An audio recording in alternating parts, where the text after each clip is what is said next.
শুরুতেই আপনাদের সবাইকে আমার অভিনন্দন, কারণ গত মাসে আমাদের কোম্পানি প্রত্যাশার চেয়েও আমাদের বেশি টার্নওভার করেছে।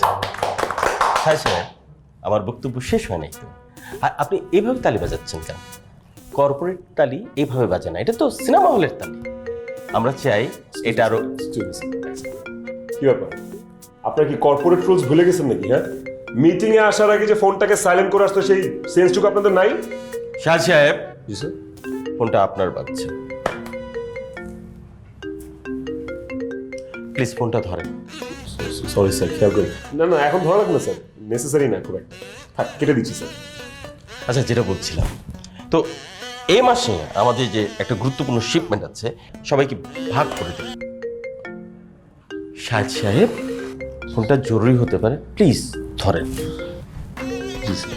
স্যার, 1 মিনিটে কথা শেষ করে দিন প্লিজ। Excuse me. হ্যালো বাবু, এই তুমি কোথায়? এই সময় তোমার অফিসেই থাকার কথা, অফিসেই আছি। তাহলে তাড়াতাড়ি আসো, আমরা অলরেডি বের হয়ে গেছি, তুমি তাড়াতাড়ি বাজারে চলে আসো। কেন বাজারে আসবো কেন? ওখানে নিশ্চয়ই তোমাকে রোম্যান্স করার জন্য ডাকেনি। এতদিন পর আমার মা ভাই আসছে, ওদের জন্য ভালো মন্দ বাজার করতে হবে না? বুঝো না কিছু? বাজার না করে দিয়ে গেলাম 2 দিন আগে। দেখো, ছোট লোকের মতো কথা বলবা না। বাজার করছো তো কি হয়েছে?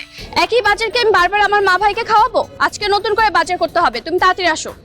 আমি বুঝলাম না, মানে তোমরা মা ভাই মাত্র 2টা মানুষ আসছে, এত বাজার দিয়ে কি হবে? তোমার এত বুঝার দরকার নেই, তোমাকে যা বলছি তুমি তাড়াতাড়ি করো, তাড়াতাড়ি আসো। আপু ফোনটা দে তো, ফোনটা দে, আমি তো দুলাভাইয়ের সাথে কথা বলবো।